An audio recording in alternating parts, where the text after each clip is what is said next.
Hey everyone, Dashihan Miller here, and we're getting ready to go full on with this episode of KUDEN. I apologize, I've taken a little bit of time off. Didn't really take time off. I've just been focusing on some pretty intense projects. But anyway, I have a question for you. Okay? It's not really a question. It's kind of a visualization, right? Imagine for just a moment, right? Imagine James Bond, right? Climbing off of a bus, right? Trailways, if you're here in the States, or Greyhound or whatever, or just some, motor coach kind of thing, right? Public, private, whatever, transit, right? It's a bus, right? Just this bus that takes people from one city to another, right?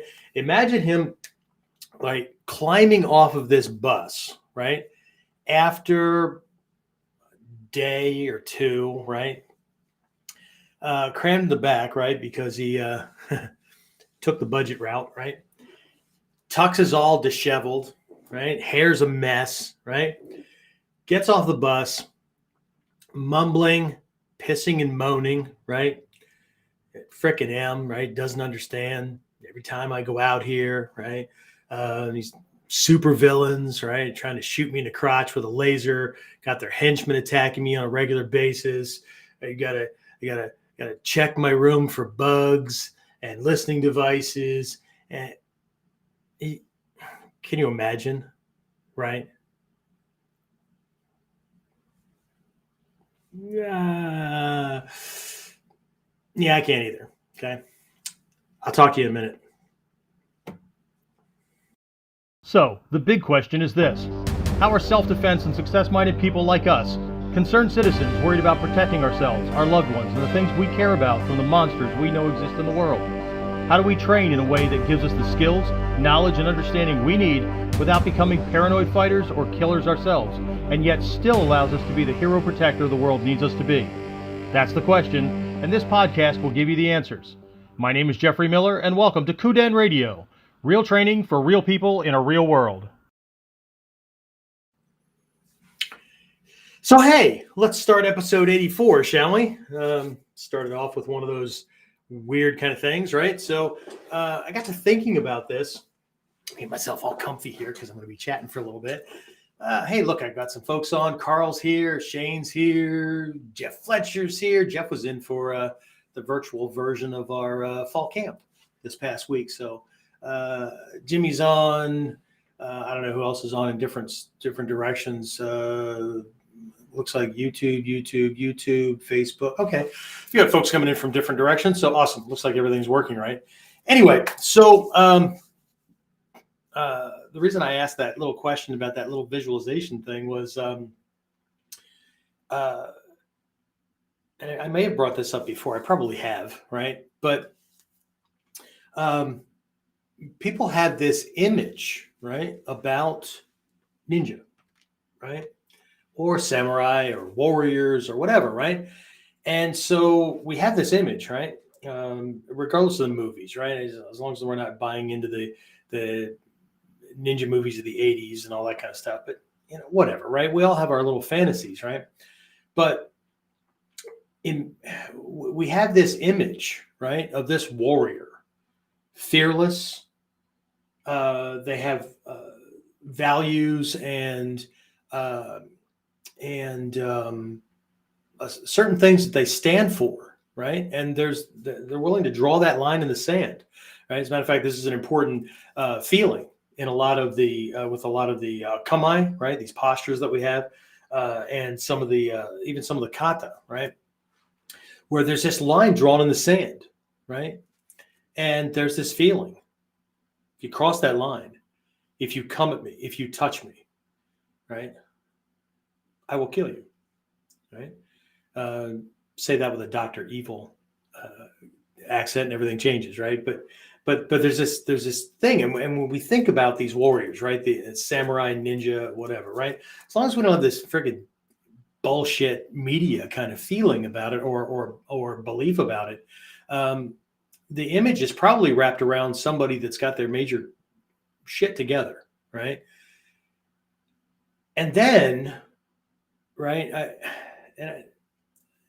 I'm sure other teachers get it, right? Because we've had our little discussions. Then we have like this mass, just this huge number of people send us emails, and they want something for nothing. They want the teachers to understand. You have to understand, right? You don't understand, right? I can't. There's lots of reasons that I can't. There's that damn furnace again. Anyway, so there's again the pissing and moaning, and we want to take the easy route. I want to do this as long as it's not too difficult. If it really pushes my buttons, then I'm out of here, right? Really, just so we fantasize about being the baddest mofo on the block, right? We hold this epitome of this super warrior.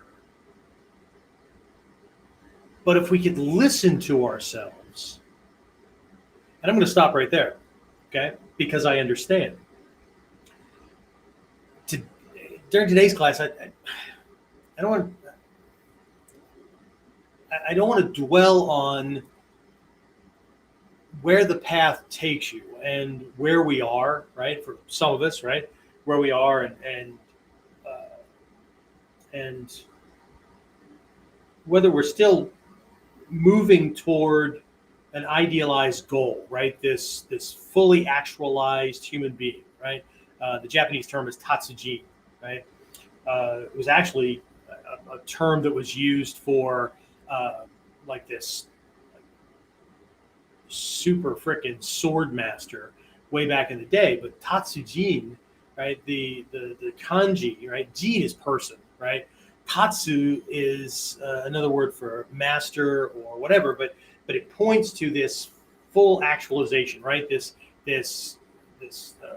person who has reached a level of mastery, right? And that's a word that I used to use a lot when I was discussing things with students, when I was promoting our programs and all that, and I got away from it, and I apologize, right? So, but it's one of those things that the way my teachers describe things, the way Hatsumi Sensei described things way back in the day, really pointed to more than just learning, blocking, kicking, punching, those kind of things, right? If there was something about myself that I could hone, that I could develop, that would allow me to produce greater results, right? Not just in a self-defense situation or a survival situation, but in life, right? I wanted to be able to do that, right? And so, but anyway, let's go back to this thing, right? I can certainly what it is that I understand is the pissing and moaning and whatnot, right? Because if we go back a couple of 3-4 years, right? 42 to be exact. I was that guy. I could have been one of these people. Now, we didn't have like the internet was just things that colleges use to communicate back and forth and store things on computers that are way crippled compared to what you carry around in the palm of your hand and call a phone, right? This supercomputer kind of thing, right? But I could have been one of those guys, or one of those people trying to explain to the teacher that I really want to be this guy. I want to be this thing, right? This ninja thing, or this warrior. But because I too was fighting an uphill climb, right? And now I was way ahead of where my parents were, probably not as far as my grandparents were. My grandparents on my mom's side, well-established business people, had a flower shop and some greenhouses, and were involved in all kinds of community service things, and had, in their lives had hobnobbed with people that we've only ever written about or read about in history books, like General MacArthur and Admirals Halsey and Nimitz. And my grandfather established Boy Scout troops in like the first Boy Scout troops, right? In Hawaii, in Panama. He was there for the canal rebuild. He volunteered to help with space missions for like the rocket launches, just stuff, right? So, you know, I had these people in my life, but what I also had, besides the dreams, right, was I had a butt ton of programming that if the words weren't used, the implication was there, right? That you can't have your cake and eat it too. That we don't do that, right? We're this religion, we're this political party, we're whatever, because those other people, right, are liars and thieves and cheats, and it's the only reason why they're successful. And on top of that, I was raised by a stepfather who was a sixth grade dropout, and it wasn't something that I realized until much, much later in my life, that the way that he could elevate himself and the way that he chose to elevate himself was to hold everybody else down. And either that was physical, often, especially in my case, it was name calling, nicknames like stupid and idiot and moron and those kind of things, right? Even though I was bringing home straight A grades and those kind of things, right? So, and please, this is not a woe is me kind of thing. This is an attempt to let everybody understand that in the face of people telling me that I don't understand their condition or why they can't get ahead or all of these things that are in their way, I really do, because I had those. Okay. And there were all of these beliefs stacked on top of each other, right? I mean, I almost died when I was 5 years old. Okay. I had rheumatic fever and almost died, right? Had no idea the gravity of it. All I knew is I got to move, not stay at home with this abusive guy who he ruled the family with an iron fist. And I don't mean just a strict dad. I mean, if he got angry and you were close, the fist landed wherever they landed, kind of thing, right? So, but I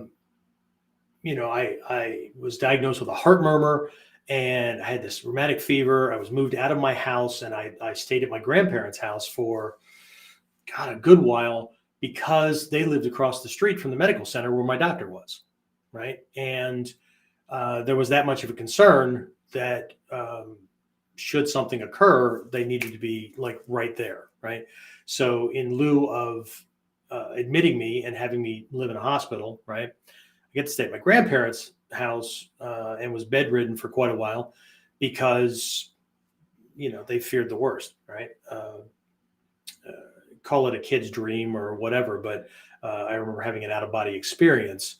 And after that was over, I suddenly got better faster. But either way, I don't try to read into those things. But then I spent a good bunch of years, right, where that was the crutch, right? That was the, you can't push yourself too hard. You've got a bad heart. Best not to get you into sports or anything like that. Whatever, right? So I got an animal on one side or a monster on one side doing his thing, and I've got my mom's family on the other side. Push things too much, and that's a neat dream you have. But careful, right? Because if you push yourself, what happened when you were 5, right? So there's all this stuff, right? And our memory stores this stuff, right? Subconscious, unconscious storehouse, those kind of things, right? And then the cultural kind of things, right? So we don't have a caste system, right? CASK,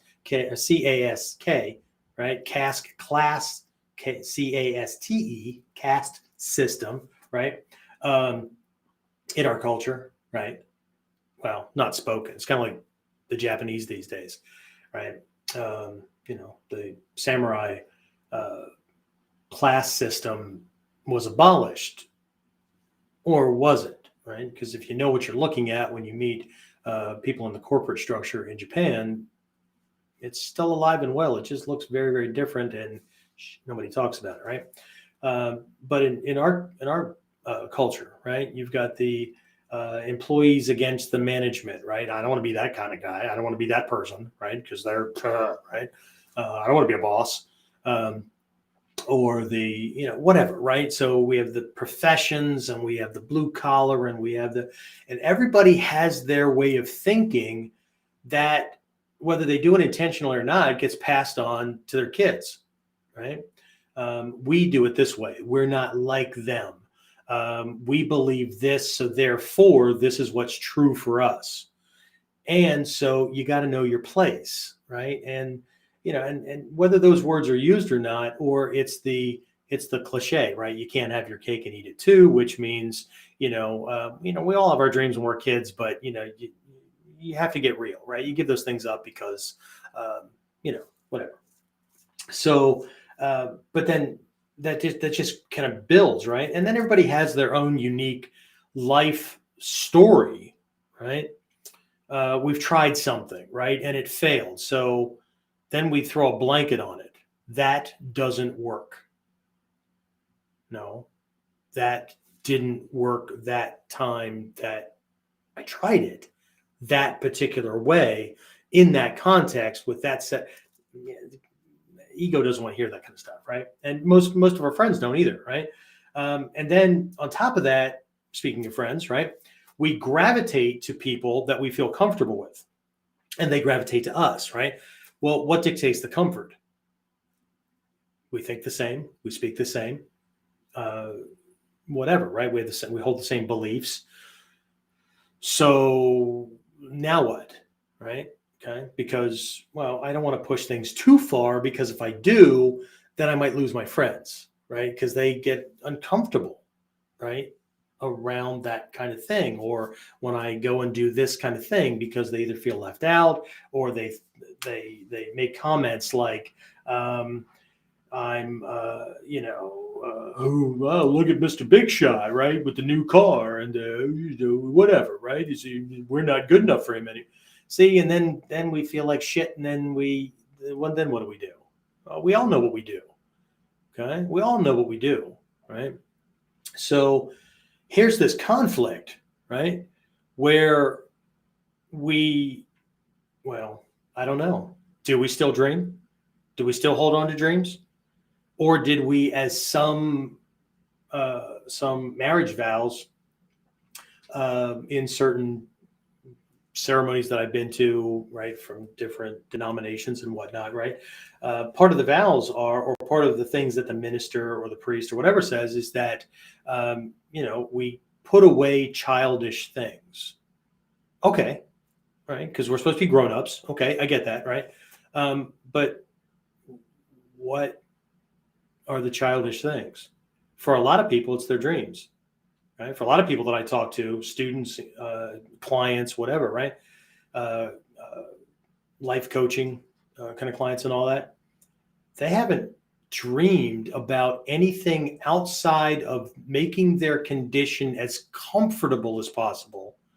They haven't dreamed about creating something or living a life outside the ordinary, right? Or outside of what they've become accustomed to in a very, very long time. Okay. Probably as long as, if not longer than, the physical fitness stuff they've done, right? Well, I haven't done that since high school. And you're how old? Okay. So when was the last time we had a dream? When was the last time we had a dream that was so freaking big that it scared us? Okay. So that was my thing, getting in the art, right? Getting. I mean, it came from a utility kind of perspective, right? So I don't know how many of you know that I got involved in Ninjutsu like by accident, right? It wasn't like most people today that it's all over the internet and ninja movies and all that kind of stuff. There were a couple of books right? The first movie, Enter the Ninja, with Franco Nero and Shokasugi, I think. Shokasugi, right? It was this karate guy that invented a ninja history, right? On the tail of this movie, right? Uh, and you'd have to read the first interviews with him coming out of that movie or is wrapped around that movie, not the ones later on, right, where he just came up with all kinds of bullshit. But anyway, there's this movie, right? It all came on the tail end of those of us who got in on kind of the ground floor, so to speak, right? But here's this image, right? And here's this description of the art, either by Hatsumi Sensei or Stephen Hayes, right? Or any of these guys that were, fairly new on or, in on this stuff early on, right? That actually gone to Japan before it became this international big thing, right? So here's this stuff, right? So we want to do this thing. But I got to tell you, man, the ton of baggage that I had that were all the reasons that just made me feel like there was no way I was worthy of doing this stuff. Right. But anyway, before I even got to that point, right? So, I think most of you know a lot of you know the story about how I got involved in a karate club in what was then called junior high school, because I'm old, and we didn't have middle schools because who the hell wants to be stuck in the middle, right? We had elementary school, and then we had junior high school, and then we had senior high school, right? Stuff you look forward to, right? Now kids are like in limbo. You're in middle school. Okay. Anyway, no wonder they feel like shit by the time they get to high school. Anyway, so I got involved in this karate club because there was this part of me that needed to feel more powerful than the beatdowns that were occurring at home and the conflict between what was going on the inside and what was going on either way, right? So I got involved in this thing for a while. And then as the life story goes, the monster at home really pushed me in a direction of not intentionally, trust me, not intentionally, pushed me in the direction of wanting to never, ever, ever live in fear again. If I could survive to 18 and get out on my own, I was going to do everything in my power to make sure that I never, ever lived like that. And two, that I was not that kind of a husband, father. And three, that I was going to do something to become a protector for those people that I knew were like me and living in those kind of conditions. And so I could protect those people against those kind of negative role models. Let's call them negative role models. And so that really is what put me on the path, right? So I started looking at everything. I mean, going into the military, I chose to be a military policeman. Luckily, I was able to do that because the minimum height requirement in the United States Army, at least then for a military policeman, was 5'8", right? I'm 5'6 3/4" on a good day, right? So how the hell did that happen? Well, I lucked out. I had a backup. The backup was military intelligence because I didn't care how I did it, by cop badge or by fighting terrorists or whatever. I was going to do something where I was fighting the bad guys. So I kind of lucked out and got into that. So that was my entry into law enforcement and all that kind of stuff, right? To protect the bad guys. And, that was supposed to also protect me or keep me from living a fear-filled life and all that. And then again, there's lots of other episodes to listen to or to go through with bits and pieces of these, or what is it? Episode 68, I think, was my reboot on this whole thing, where that was what I laid out for an hour and a half, 2 hours, something like that whole freaking story. Right. But anyway, so not only did I become a cop, but also doing that early training and realizing that, well, shit, the extent of my self-defense training was being a graduate of Wednesday and Thursday. It was probably like Wednesday and Thursday, or Wednesday, Thursday, and Friday. It was like 3 days during the police training, right? That we did afternoon training in what I called the government six, right? These 6 techniques that we did to certify on, right? That was then supposed to keep us safe against thugs and people with anger management problems and whatnot, right? In a liability conscious way, right? So anyway, that drove me to seek out more and more martial arts and self-defense training and try to weed through the world of styles and all that kind of stuff, right? And eventually it led me to this art. I had no idea what name anything was, and I didn't care. I mean, maybe some of you guys can resonate with this, right? I was looking for solid, reliable self-protection stuff that wasn't going to turn me into a fighter, right? Wasn't going to turn me into some tough guy, or, I didn't need trophies or belts or whatever. I just wanted to be able to navigate and survive the kind of violence that I knew existed in the world, right? So I find this stuff, right? Okay, it's called Ninjutsu and, whatever. Okay. And, oh, wow. They acted as spies and information gatherers, and they became the first organized police network in Japan because of the spy network that was all this kind of cool stuff, right? But it was like backdoor stuff that was interesting. Okay, great. But here's this stuff, right? Oh, and there's self-protection for not just physical attacks, but psychological attacks, emotional, spiritual attacks, those kind of things, right? Where people just are willing to use whatever to control you, manipulate you, harm you, whatever, right? That was just super attractive. That was, yes. Because not, the monsters are not always punching you or trying to shoot you or stab you, right? Sometimes they're just friggin' just trying to control your life or whatever, right? There was this whole thing, right? It just became super attractive. Great, right? But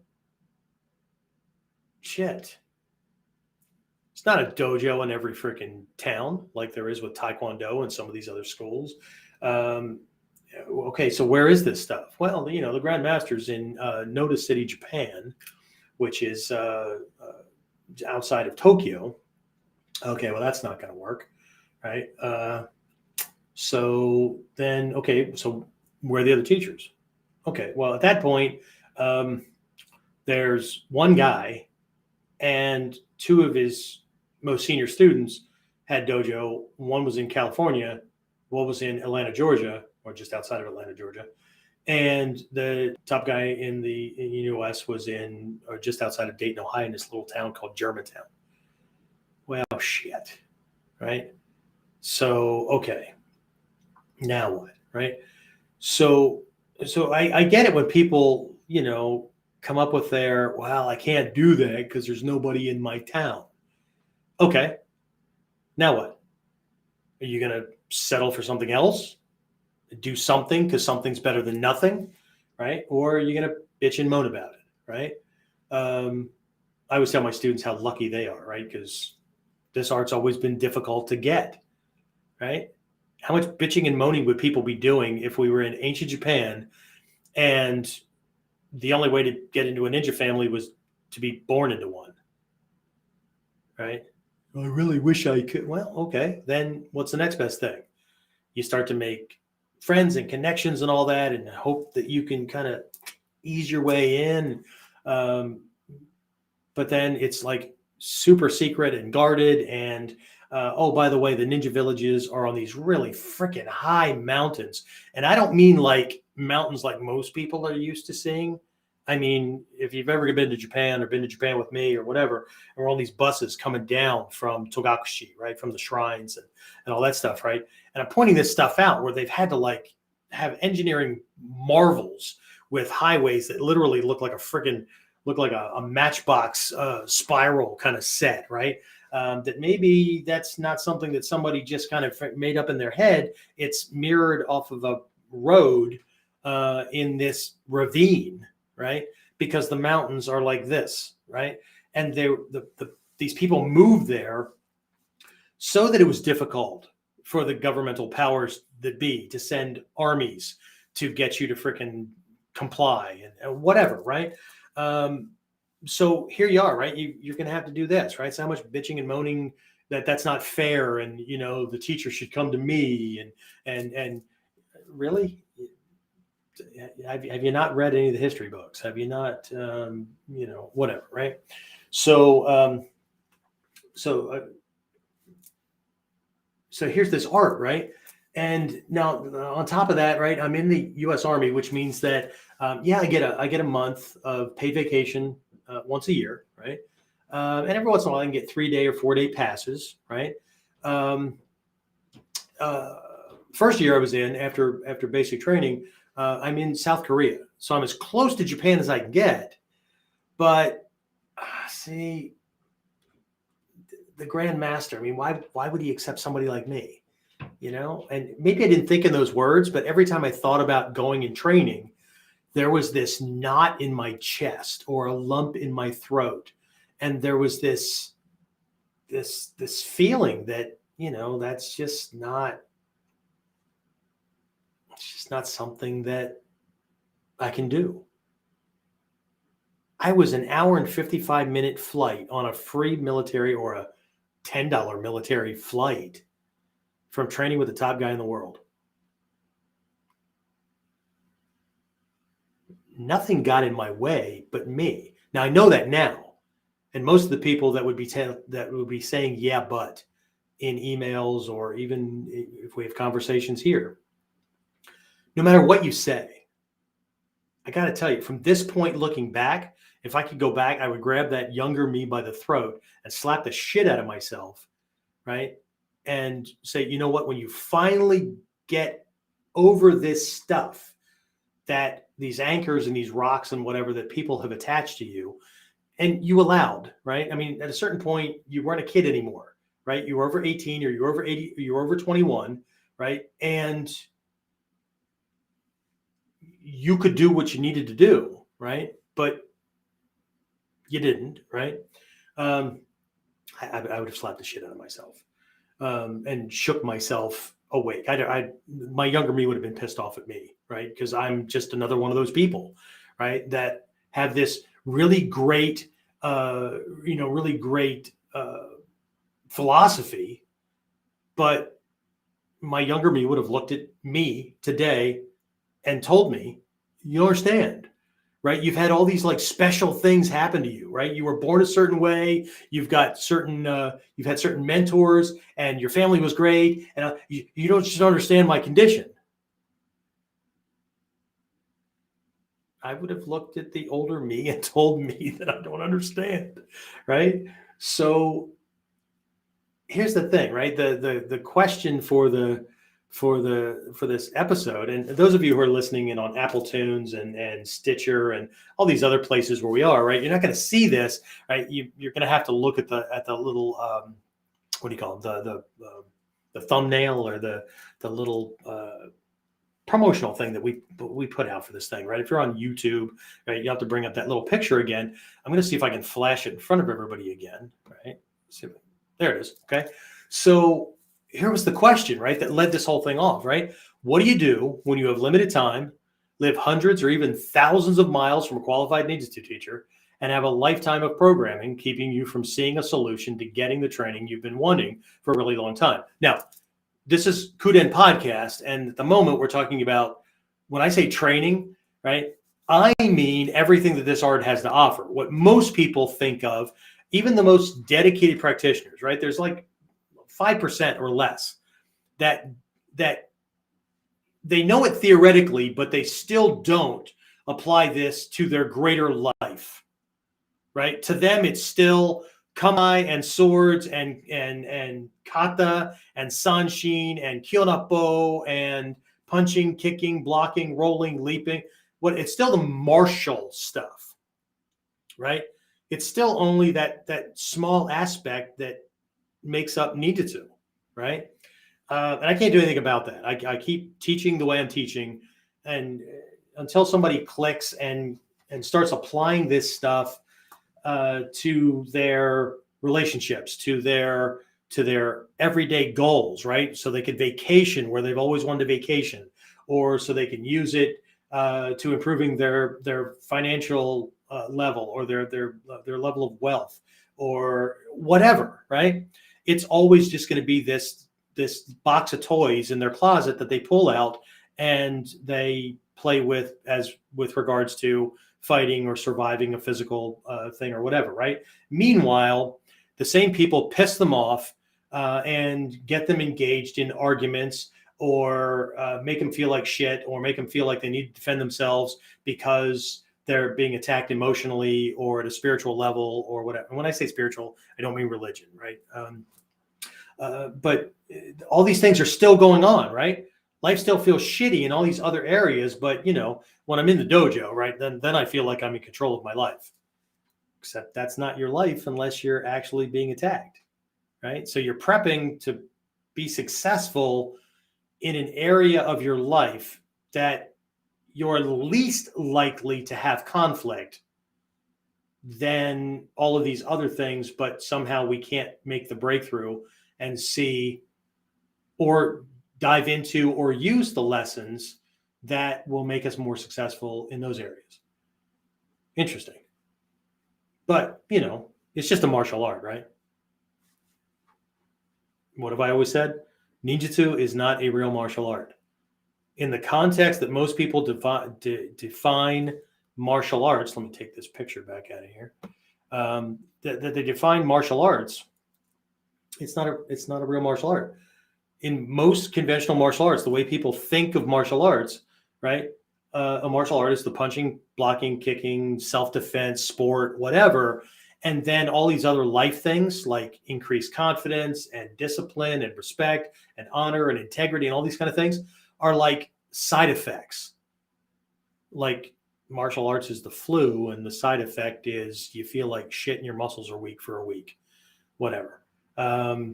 This is backwards, right? This art is backwards, right? All of the life power, life mastery stuff came first, and then the martial skills were developed as a way to protect that from the powers that be, because it was developed during a time in history, just like in Europe, right? That if you didn't believe in the same religion that the ruler had, you were going to be imprisoned or killed, right? If you didn't keep yourself at the social rung of the ladder, or the rung of the social ladder, whatever, right, that you were born into, right, you were going to be jailed or killed for overstepping your place, right? All these things, right? All these control things, right? So we don't have those today from a legal standpoint. I know, I've looked, okay, but we certainly have it from a social, cultural, heritage, familial kind of thing, right? We were told this is your lot in life. And if you weren't told, those weren't the words that were used, it was still implied, right? Because you were taught who to hate and why. That's bullshit too, but right? So it is what it is, right? So here we are, right? So how do we, right? With limited time, with all these things, right? I read it, right? You can go back and read it again, right? How do we do this, right? Well, it's the same dilemma that I faced, right? I was in the military. I had to get permission. Like, Mom, Dad, can I go out and play? It was worse than that, right? Many people up the chain had to sign off on whether I could go or not, right? So, then when I wasn't, my first year in the military outside of basic training and my law enforcement training was at regular duty stations. My first year was in South Korea, and that was considered a hardship tour because I couldn't have my family with me, right? But as a private in the United States Army, I didn't make very much money, right? And I had a family to support because I created a life situation for myself where I got married at 18. Okay. I got married on my 18th birthday. 6 months later, graduated from high school and went straight into the military. 11 days, I think. 9 days. 9 days after I graduated. Okay. Right into basic and AIT, came home for a week and a half, something like that. And then I was off to this hardship tour where I couldn't have my family, but the military has this little thing that if you don't support your family, failure to take care of your dependents is a criminal offense, according to the United States or the UCMJ, so the Uniform Code of Military Justice, which as a military policeman, I was enforcing, right? Which means that all but $75 of my monthly pay went home. So not a lot of money to do much of anything with, okay? And often it was less than $75 that I kept because my first wife spent money. And she was thousands of miles away from her husband, so there was no stopgap or anything, right? Anyway, so I get restrictions, right? I get job description or job restrictions. I'm betting that most people have not signed their life away and become what's known as a GI, right, or government issue, right, becoming government property, right? Slavery does not exist in the United States, but indentured servitude still does, because that's technically what happens when you enlist into the military, right? So there's all that wonderful stuff, right? And then there's the needs that family have. So whether I was in this hardship tour or I was back in the States at Fort Bragg, North Carolina, stationed there, which was a first responder kind of unit, which means that when the whole thing in Grenada happened, guess where I went, right? So there's these units and places where they're the first to be deployed, right? And then I spent 3 years in Germany, had my family there as well, right? So I get it, right? Limited money, limited time, no teachers, right? I already told you where the teachers were, right? I did once I started to break from the programming, and that took a lot, right? That took leaps of faith. That took doing things where there was no guarantee of success. That took doing things that I had never done before to do it, right? That took doing things that wife, friends, coworkers, and everything told me I was nuts for. There was panic. There was, oh, wow, yelling and screaming, and how could you do this to us? And you didn't know that was going to be successful. But, look, what it really comes down to is I am not going to get this training. I'm not going to get what it is that I need or think I need to move forward if I don't do anything at all. If I take no action, I'm going to get nothing, guaranteed. Okay, guaranteed to fail if I don't act. Okay, I might fail if I act. So there's a chance of success. Okay, so what do? You do what you can, right? The first thing you do is you do research and figure out what your options are, right? And then you pull the trigger. You take action. Warriors are people of action. Warriors make decisions. Okay? So here is something that I'm now able to tell people, right? I have not always been right, but I have never been in doubt after a certain point. Because I had to get over the program doubt. But what if it's wrong? But what if? But what if? But what if? Right? What if I don't do anything? Okay. The number of people that hold themselves to a lower level.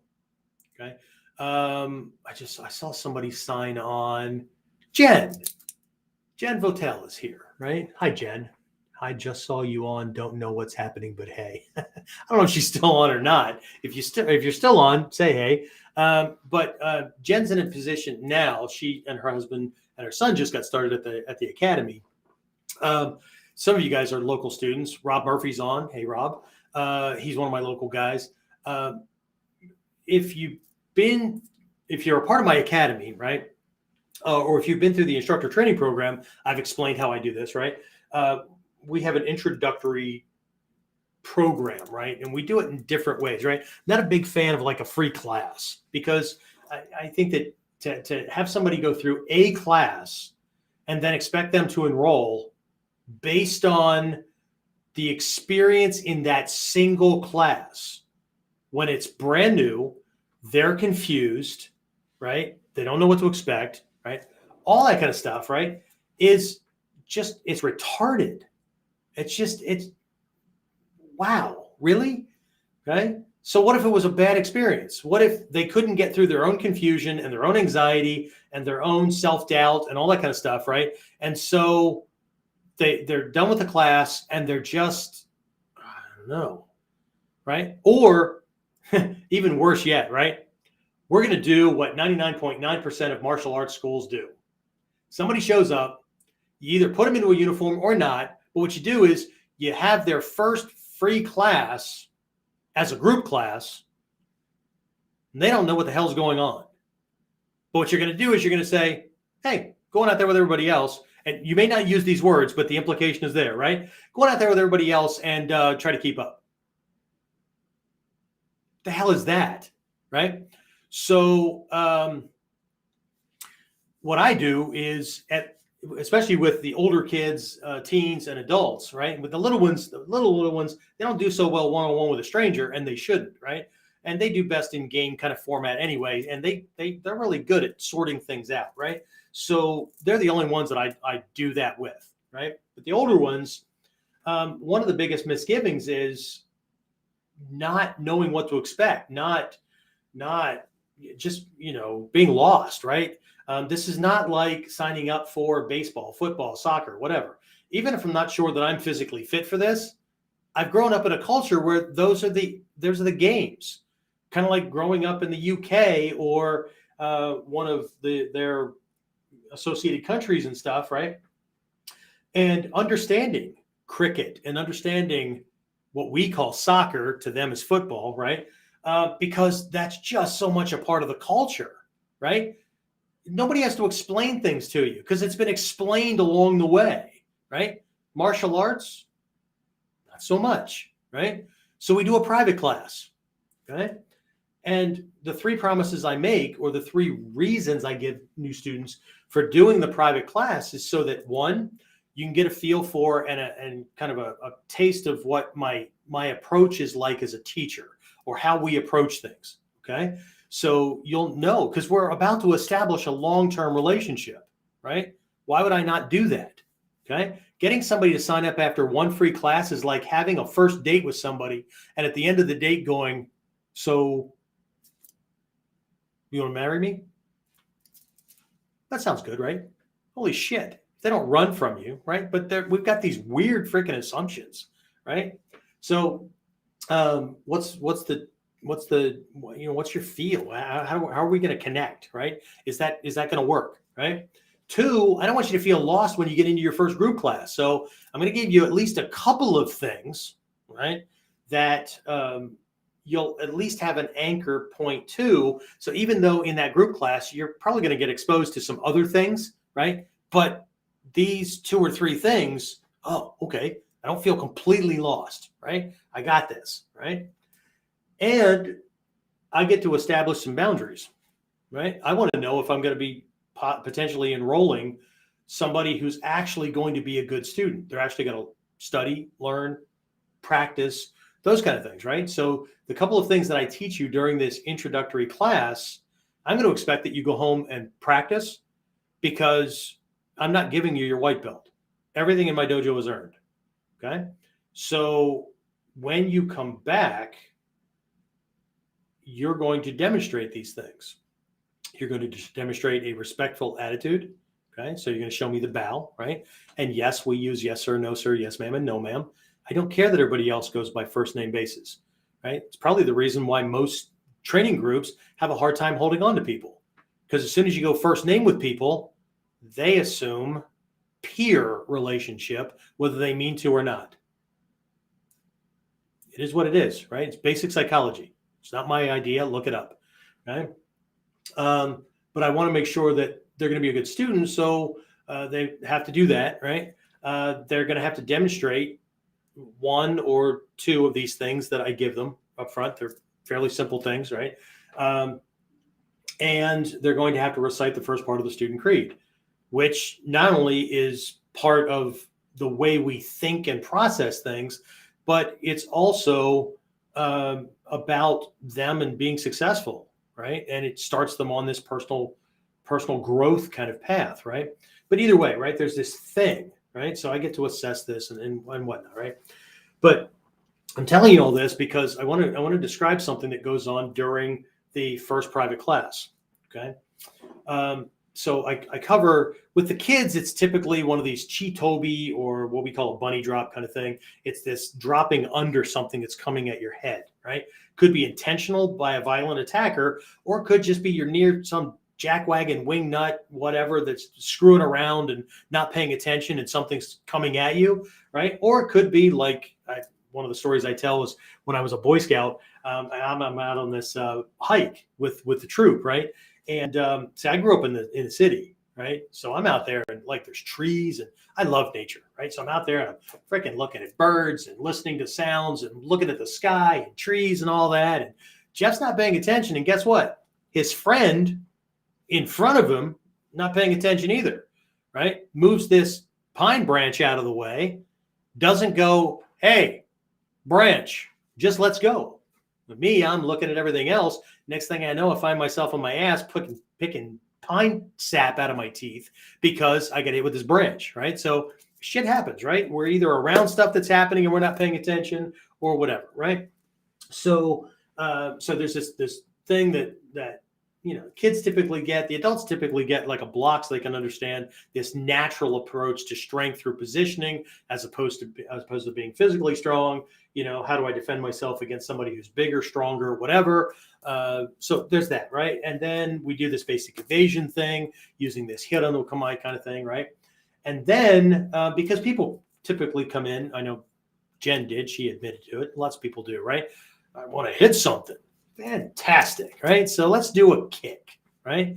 So I set this whole thing up, right? We're going to do this rising shin kick, the soki ken kind of thing, right? It's an extension off the knee, and do a basic ready position and whatever, right? But before we do it, right? Because I want people to understand that we will be breaking through mindset. We will be breaking through whatever you think you've established as I've got my shit together level. Right? I'm going to approach and I'm going to push and make you push against your comfort zones, because at a certain point in life, 17, 18, okay, success will always be just outside your comfort zone. Massive success will be way outside your comfort zone. Okay. So you will be forced to face the reality that nothing and no one is getting in your way but you. Okay? I truly do believe that life keeps nothing from you. Life will give you what you expect to get. Okay? Life keeps nothing from no one. Okay? Unless you live in a country with an oppressive regime and there is military and armed police on the street forcing you to comply. In which case you fucking defect, you escape the country, right? You risk death to change your condition. Or you capitulate. I'm sorry, that's a $50 word out of a $5 mouth, right? You comply. You sit back and you make the best of your cage which is what most people do anyway, right? You decorate it and whatever. You make the best of your cage and you live out your life, hopefully in comfort, as long as nobody's knocking on your door, which is what happens. Okay. And this is just the reality of the situation. Okay. The more sense you make out of and the more you want to justify your position, the more I'm right. Okay. So, and it's just the reality of things. Yeah, but is a justification for staying where you are. It is what it is, right? But either way, life keeps nothing from no one. Okay. It's karma. It's the boomerang effect, right? You get back exactly, not just what you put out, you get back exactly what you expect to see. The cool thing about our brain is it tunes in to exactly what you want to see. So if you think life sucks, if you think life is hard, right? Ego will show you every day, every minute of every day, proof positive. See, there's another reason. There's another reason. There's another reason, right? See, if I'm tuned into something very different, all those things are just, well, that's a jackwagon, right? I'm going to go hang out over here, right? Let him be him. I'm going to go over here, right? Man, wow. She's having a bad day. Maybe she's having a bad moment. Okay, fair enough, right? I'll talk to her again tomorrow. Maybe that'll work out better. Okay. But if I expect to see that life is like, unicorns and roses and fairy farts, then I'm going to be tuned into that. Okay. But in both cases, I'm not suggesting either one of these, because in both cases, I'm deluded, right? Yes, I'm seeing all the bad stuff. Meanwhile, I'm ignoring all of the positive things and all of the opportunities for making things better, right? If I believe that everything is rainbows and unicorns and fairy farts, then I'm also not preparing myself, or at least making sure that I have skills that will protect me if shit goes bad, right? Other than, it's everybody else's fault, right? Don't want to look at the fact that I don't have anything on standby, right? Of course, I could also choose to just, attack everybody else or put out this big, bold front that keeps people uneasy so that there's less likelihood that they'll bring their shit in my direction, right? And if they do, I'll yell and scream and threaten them and all those kind of things, right? Whatever, right? But either way, right? So there's all these choices that we have, but the reality, and this is neuroplasticity. This is modern brain science, right? That you create the you based on perspective, internal and external. Okay? It's actually one of the three aspects of a ninja as well, right? Shikyo Shinobu, right? Balancing the external and internal viewpoints to make sure that they're in alignment, right? Lest one become a cynical, pissy individual, or somebody that's so blissfully oriented that they can't see the door frame that they're about to walk into. Because, it's just an illusion anyway. Really? It's going to be a fucking painful illusion is what it's going to be. Anyway, so anyway, there's this part of this class, right, where I'm going to do this rising shin kick, right? So I teach him this ready position, right, and get him ready in a kind of, I tell him how easy the kick is, right? I don't even have to teach it. You're just going to swing your shin up like you're going to kick somebody in the, and give them a lump in their throat that he used to piss out of, right? So everybody likes that, right? But before they go, right, they're in this position and, right, just probably fresh in Jen's mind because it was just the other day, right? And I say, okay, look, before you kick, before we start, what I want you to do is take one of your hands, I don't care which one, and I want you to hold it out in space at the level that you think that's the highest that you can kick. And maybe not with your shin, it could be with your foot, your toes, or whatever, because we're going to hit an angle, probably, right? That you won't be hitting the target so well with your shin. You're going to have to use your foot, your toes, or whatever. But just what's the highest, right? And I'll have people that like you're vacillating. I'll have people that like dead on do this thing. And then, I say the level, the highest that you can kick, and the hand may low. All kinds of things happen, right? But either way, then I pull out this blocker target, right? And I say, okay, we're going to start at the belt level, okay? And so when I say kick, just swing your shin up, kick it, right? If we get to a level where it's not easy to get with your shin, then just use the ball of your foot or your toes. And I don't care how hard you kick it, right? As you go up, right? What I'm looking at is, you can touch it, okay? Anybody want to change? And sometimes I ask this and sometimes I don't, right? Anybody want to change the level? Whatever, right?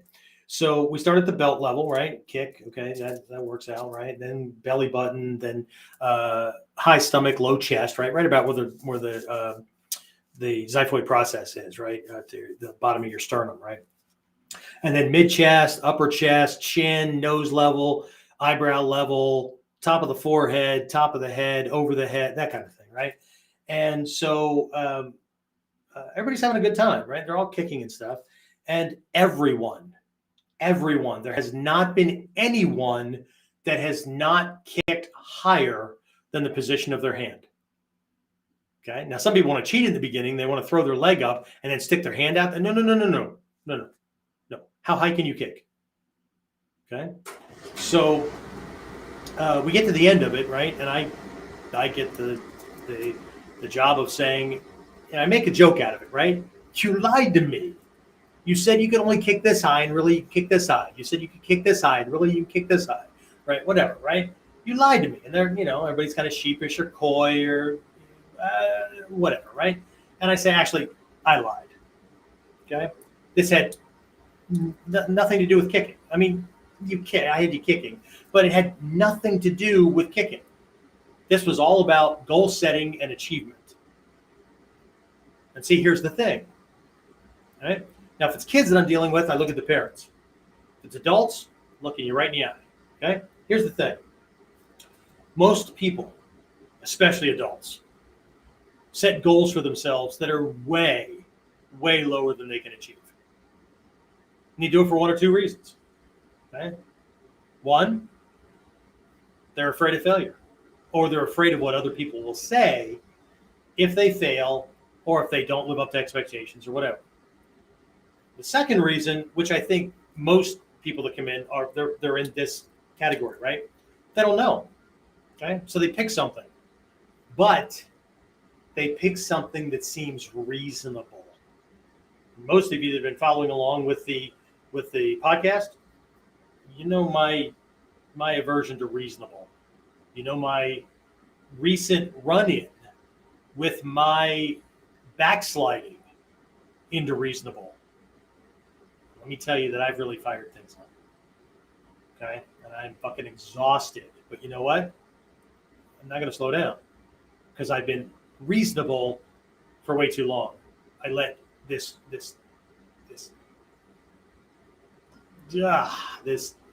state of average but better leak its way into my freaking personality and into my thinking and my mindset. It makes me just want to throw up thinking about it. And I'm not kidding at the moment. I've got a sick in my stomach feeling. Okay? Every time I think about it. Okay? Passion waned, the enthusiasm waned because I was comfortable. I was doing okay. I was doing well. But I wasn't doing what I have always dreamed of doing. And that, to me, is sickening. It may not be to you, and I'm not telling you you have to be this, but I am telling you that the answer to the question that I posed for this episode is you need to stop making excuses. You need to stop being reasonable. You need to stop setting it's not setting goals. You need to stop reducing your dreams, wants, desires, goals, or whatever to your current circumstances, or nothing will change. You need to stop making excuses that, well, I would train if there was a school in my town. Really? For how long? I promise you that you will be more engaged with your freaking training the more you have to spend on it in time, effort, money, resources, planning, all kinds of things. Because you have to. That'll be that internal feeling. Holy shit, I worked for this? You bet your ass I'm getting every. It's like going to the buffet. I paid how much for this? I'm getting it. Okay? That's why people overeat the buffet, because they never feel like they got their money's worth. That's psychology 101. That's not my belief. That's just studies, right? So anyway, right? So we talk about this, and then I talk about that one of the jobs of us as the instructors, right, as the teachers, is to set goals for you that are just beyond what you think you can do, right? You're probably going to doubt them pretty well, but if you just trust the process, you have belief in your teachers that they're here for your best interest, right? It's not about them, right? You'll know that very, very quickly, right? If they're looking for disciples because they need to feel like there's something, right? If you trust them and trust the process and you practice, you'll be able to reach it, right? But the goal is the goal in this art is to develop a mindset that you're willing to set goals for yourself, that when you set it, you have no freaking idea how you're going to make it. But you do know you're going to figure it out. And you also trust that even if I fail, I will be so far beyond the attainment of a reasonable goal that it won't matter that I fell short. Okay, it's like when I have certain classes with the kids, and I say, what do you want to be when you grow up? And let's say a kid says a lawyer. And I go, great. What happens if you fall short? Well, the kid doesn't know, because that's not how we approach it, right? What do you want to be when you grow up? I want to be a lawyer. Oh, great. You're going to be a lawyer, right? Really? What if you miss your mark? What are you going to be then? Okay. How about if I want to be a lawyer? Okay, great. What's the highest position in this country? I don't know what it is in other countries, but what's the highest position in this country that you can be as a lawyer, short of being a politician? It's the highest position as a working lawyer. Okay? It's a member of the Supreme Court of the United States. But there's only 9 positions. So what's your chances of hitting one of those 9 positions? I don't know. Okay? Pretty freaking slim, right? Considering there's only 9 and all the people that graduate from law school every year. But if I don't aim for it, I'm never going to hit it, right? But what if I fall short? Well, then I could be on the Superior Court. I could be on one of the circuit courts. I could be a Supreme Court judge in one of the 50 states or possessions. I could be a federal prosecutor. I could be way beyond just being a lawyer. Not that there's anything wrong with just being a lawyer, but you get the idea, right? If I aim for that and fall short, I'm going to be way beyond just being a lawyer. And that goes for any position. I don't care if I'm setting out, I'd really love to, I love working on machines. I don't care what the machine is. I would love to work on machines in a big manufacturing plant. Great. Okay. There's a difference between hoping I get hired as a maintenance guy on one of the shifts in this big plant and setting out to be the head of the department so that I can make sure that every person on this freaking maintenance team puts the right attention into these things, because if they don't work, the plant doesn't make money. The degree to which they work is directly in proportion to the amount of efficiency and product that goes out, and mistakes that happen, and errors, and grease that ends up in cans with green bean or whatever, right? So for me to control the passion and degree to which my coworkers have, or the other guys on the team, I'm going to lead the team. It's a huge difference in goal. I don't care if it's that, or if it's parent, or it's teacher, or whatever, right? Okay. So, but how do you do that? Well, the first thing you do is you get back to frickin' dreaming. Okay. And then in relationship to that, you visualize yourself actually doing the thing. So in this case, we're talking about ninjutsu. Okay. It's one thing to take classes. I just mentioned this a couple of episodes ago, right? Some people, their goal or their dream stops with, I want to train in the martial arts. Okay. Fantastic. Go to a martial arts school, take one class. You've accomplished your goal. You have trained in the martial arts. What's next? Okay. What's the purpose? What is it? Right? Okay. I want to be a black belt in martial arts. Okay, great. That's going to take you some time. That's going to take learning certain things. It's going to take practicing things. It's going to take commitment. It's going to take practicing when you don't freaking feel like it. It's going to take going to class after you just got off of a hard shift or I ate from the last class. Okay. Okay. But when do you want to make that black belt by? And don't tell me next week, because if it's going to be next week, that's easy. You hop on awma.com or century.com or any of these other martial arts supply places, Tiger Claw, whatever, right? Order yourself a black belt. There you go. Now you have a black belt. You can tell anybody whatever story you want. Okay. But if you want to be worth that black belt, if you want that black belt to mean something, what you've envisioned that it means, it's going to take some work. It's going to take time, effort. Oh, I forgot. It's going to take time away from other things that you enjoy doing. Nothing comes without a cost. Okay? One of the realms on the mandala, one of the aspects of mastery is sacrifice. You can't do everything. You're going to have to pick and choose. If you're a parent, you've already told your kids, it's this or this. You can't do both. But I want to do both. I know, but I'm not running around to both of them. Okay? And you can't be good at both of them if you split your time. You can be okay. You can spend your time on the team. You can go through the motions, but you're not going to be great. Sorry, doesn't work that way. Okay?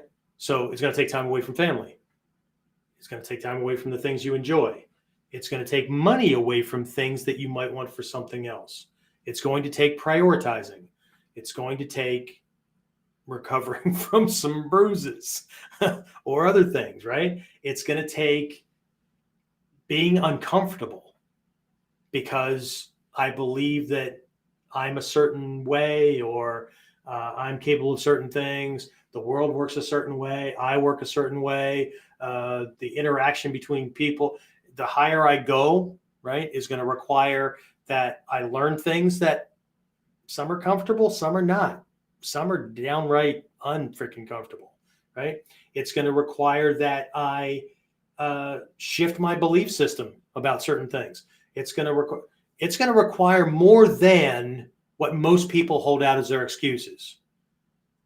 Well, I can't travel for training because I live the closest teacher's 100 miles away. Yeah. And okay. Well, I don't have okay. What will it take? So we've got the dream, reestablishing the dream, seeing yourself. If you can't see yourself doing the thing, right? You've attained that level. You're in that uniform. You wear that black belt or whatever it is, right? Whatever level it is, right? And you can't see yourself easily sidestepping things, taking some. How the hell will you recognize it when it happens? Or what will keep you motivated during the challenging times? Okay. Then, see, most people would say that you plan, right? Make a plan to make it happen. I don't buy that. I don't buy it. Okay. Because you can make up whatever plan you want. But if you're missing certain elements or you only make the plan based on comfort and comfort zones, you won't be doing it for very long. It's kind of like people that do New Year's resolutions. Okay. It's a good idea for all of about 15 minutes or a week or 3 weeks or a month and a half. Okay. It's just, okay. We have to remember that our habit patterns are not up here. Our habit patterns are burned into muscle memory. That's why we feel uncomfortable when we're sitting for a certain amount of time and we're in a place where we're not allowed to use our cell phones. Because when we're uncomfortable, we want to reach for that and go into scroll mode, or check my email. And I want to check to see if anybody sent me messages. Oh, that's a funny meme. Let me post that. Right? Those are all habits. Right? All of these things. Right? It's in muscle memory. Of course, we're going to feel uncomfortable. We're doing something different. We're doing something atypical. We're doing something outside. That subconscious is not back here. It's here. Right? That's why it's very difficult to will yourself to do these things. Okay? It's not about willing yourself. It's just you have to use your intellectual brain, your left brain, to override your freaking emotional state. That's not me. That doesn't feel right. I'm not comfortable. Who gives a shit? Is the goal worth having or accomplishing? That's why in the symbolism of our philosophical stuff and our mind science, right? There's this sword that cuts in all direction. It's supposed to cut through that bullshit. It's the intellect, right? That doesn't mean that we don't live life, right? Because that's exposing ourselves to depth of experience, right? But way too many, and if you understand brain science, right? We think a thought, that thought creates an emotion. That emotion is the byproduct of a chemical electrical response in the brain. That chemical electrical response does everything from like cause certain things to fire in your brain to your hypothalamus dropping chemicals into your blood system. And part of that are these things called peptides. These peptides are neurotransmitters for emotional states. And they have there's docking ports on your cells that allow you the cell to shift into the state for happiness, pissed off, anxious, depressed, whatever. Okay? The more you use those, and the more you stay in a certain state, when your cells subdivide, I got really weird fucking hobbies, don't I? Anyway, when your cells subdivide, right, the sister cell, the cell that was produced in the subdivision, has more docking point parts for the peptides, for the emotional state triggers that you keep yourself in normally, because your body's wired to get to where you want to be, where you say you want to be, or you've conditioned yourself to be faster. So changing yourself and getting to a point of balance, to getting to be in a different state more often, more regularly or whatever, right, is going to require that you do things that are uncomfortable to tell your body when it subdivides and creates sister cells, it needs more docking ports for the thing I want to be, not for the thing I am. It's going to be uncomfortable. It's going to be unbalancing. It's going to be confusing. It's going to be a process, right? But anyway, right? So it's not about willing yourself, and it's not about just haphazardly throwing a freaking plan together. It's going to take some research, okay? So what do I need to get this training, okay? How do I know this? Well, shit, I was stationed overseas. The teacher that I chose, top guy in the country at the time, right, was in this little freaking hick town of what the population was 1,500, and they had 15 churches. Holy shit. It's in Dayton, Ohio. Okay. When I finally decided to pull the trigger, okay, and do more than just videos and magazine articles and reading books and trying to practice on my own based on still photographs and communicating back and forth with people and all that kind of stuff, right? I was on the other side of the freaking planet. So don't tell me, like, I don't want to have to drive a half an hour to class. Okay, don't. Figure out something else, or accept the fact that you won't do what you need to do to get the training. And now you've got freaking internet programs. Holy shit. And now I got people going, well, those things suck because like training in a dojo with a teacher, that's best. Okay, then go find a seminar or a teacher that you can go train with. Well, I can't do that because like they're not in my town. And so, okay. So the next best thing you're not going to do because you can't do the other thing because man, I wish people would just record their bullshit and then listen to it. But listen to it as though somebody else was saying it so they can poke holes into it because, it's different when they do it. Anyway, so let's get back to the storyline because Jeff keeps jumping off the freaking bandwagon here or getting on his soapbox or something. Anyway, so, and I'm telling you these things because I had to kick myself in the ass. I had to, at one point, listen to my freaking teachers and do what needed to be done because my own bullshit wasn't producing the results that needed to be produced.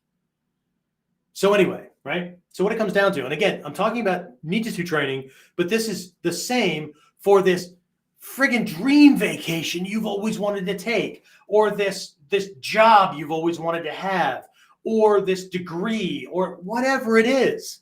I don't care. Whatever that thing is that you think is so far beyond your reach that you keep putting off until someday or tomorrow. If tomorrow never comes, someday's never going to show up. Tomorrow never comes, right? Okay. When tomorrow shows up, it's today. There's no such thing as tomorrow. Tomorrow's a dream. It's an illusion, right? You don't wait for tomorrow, you create tomorrow. Because if you don't take proactive steps, tomorrow is going to be a carbon copy of today. That same shit, different day. Okay, that's why in Buddhism and in this Mikyo mind science kind of stuff, right?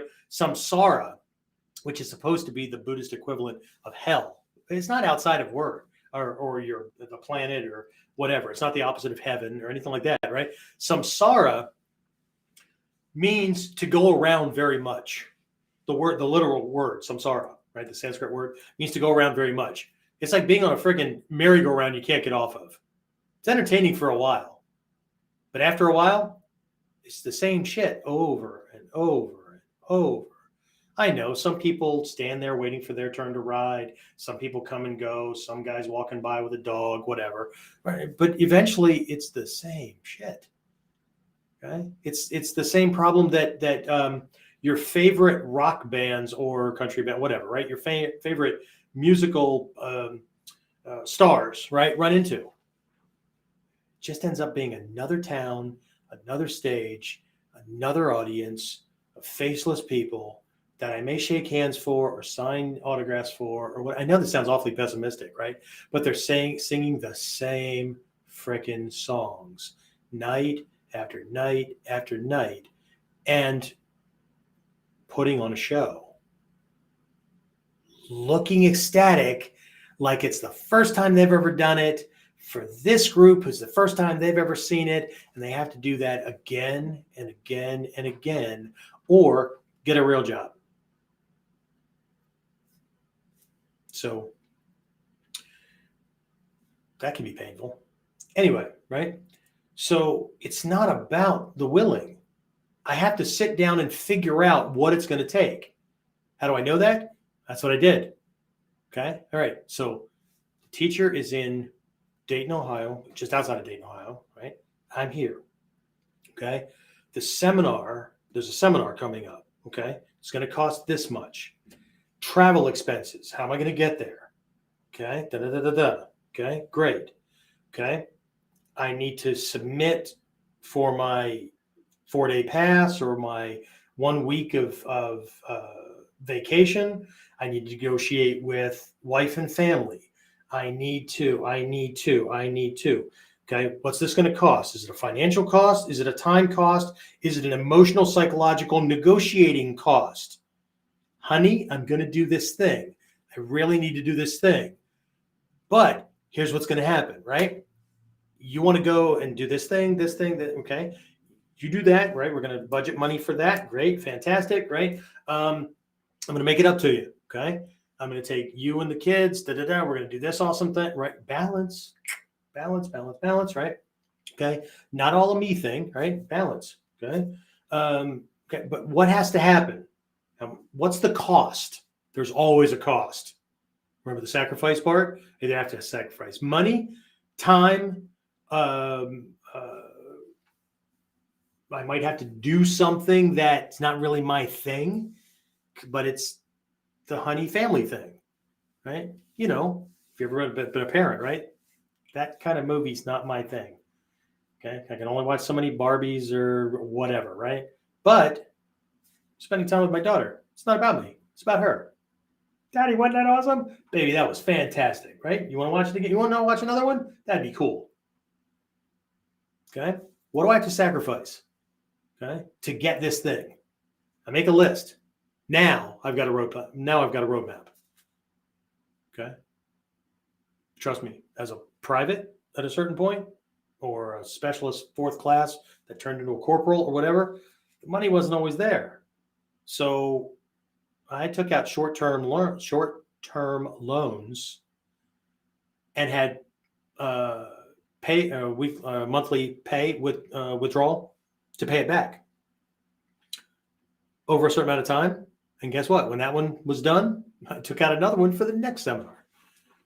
Okay? So I figured it out, just like everybody else. Not so easy for our Grand Master either. He lived on one part of Japan. The guy he ended up training with, the 33rd Grand Master, right? And there were no bullet trains at that time. Had to hop a train after he closed his shop, took a train, slept on it overnight to go to this other part of Japan, train with this guy for a couple of days, hop on a train, all the way back, slept, right? Got up, or, went to the shop and opened it up so he could run business that day or whatever, right? Nothing has ever been any different. Stephen Hayes left the United States, went and lived in Japan. Didn't do as much homework as he should have because he assumed everything worked the same and was supposed to be there for a year and was, right? But was poor for most of it. And I mean like poor, right? Because a year's worth of money ran out in 3 months. Do what you got to do. But you don't just throw things around, right? You do your due diligence and you figure it out. It's what we do. It's what warriors do. We figure it out because the goal is worth attaining. You will get results in direct proportion to the effort and attention that you put in to the process. The world will give you back what you ask for, right? If you piss and moan, I covered this in a previous episode, right? But I had a teacher one time that just said, look, when you have a problem, right? You have 3 choices, right? The 3 choices are that you get away from it, that you solve it, right? Or you solve it. It could be negotiation, whatever, right? What was the third one? You get away from it, you solve it, or you shift your perspective so that you're willing to accept it because it's not something I can deal with, get away from, change, or whatever. So I shift my perspective, right? It's the same thing that most people do, right? They shift their perspective to acceptance. Okay. But what you don't do is bitch and moan about it, because when you do that, you convince yourself and the universe that you really are the victim that you think you are. Anyway, Jen, you posted this a while back, and I apologize. We were both exceedingly surprised with how high we were actually capable of kicking. Everybody is, okay?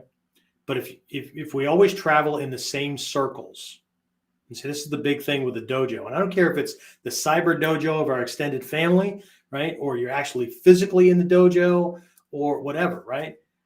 This is why having a support group is really, really important, okay? Even the Buddha said, right?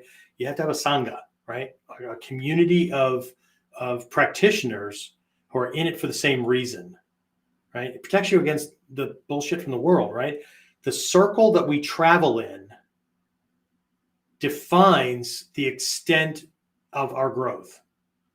So if the group we always travel in doesn't believe that you can get higher than a certain point, chances are you're not getting higher than that point because you have no reason to. Okay. Which is why I'm always a big fan of joining groups like my own mentors and stuff, where I'm the low man on the totem pole. Because in whatever group you're in, at best, you're average, because you're average for that group. You may be above average for the rest of the world, but in that group, you're average. Okay. Just like people that show up for seminars. Everybody's at a slightly different rank level or whatever, but you're average. So it's my job to constantly, right? But I have mentors, right? Trust me, my teachers are as far beyond me as my students think I am beyond them, probably even farther. Okay. I don't pay all that money to go to Japan to have my teachers tell me how great I am. I go there to fill up freaking notebooks of stuff I need to work on when I go back home. I go there to hear no a lot. Jeff, that's wrong. Did it. Okay. Fantastic. It's an awful lot of time, effort, and money. Time away from family, all that kind of stuff, to go someplace to have your ego stroked and be told, oh, you are awesome. You understand this better than everybody else. You're a true prodigy. And especially in this art with the teachers that I have, if they're telling me that, the penny's going to drop pretty soon. Okay. They're setting me up, because if I buy into the bullshit, then they know that I'm not really practicing and I'm there to get rank, to show it off to everybody else and not do anything else. All right. So anyway, so dream, visualize the result of the dream. Determine what it is that you need. Do your due diligence. What do I need to get from here to there? Don't lower the freaking dream to fit your circumstances. I'm not saying you won't have an enjoyable weekend or an enjoyable vacation, but look what you just did. You traded this for this. Well, but if I shoot for that, we won't be able to do our little like enjoyable weekends for like the next 14 months. Okay. So what do you want to remember on your deathbed? I know that's a low blow, but it's what drives me. Growing up, I heard way too many adults look at me and go, Jeff, if I were 20 years younger, I would have, could have, should have. I never, on my deathbed, I want to be ready for the next adventure. Whether there's one or not, I don't care. I want to know that, man, what a life. It was awesome. Okay. What do I want to remember on my deathbed? Do I want to remember that freaking awesome thing that I did?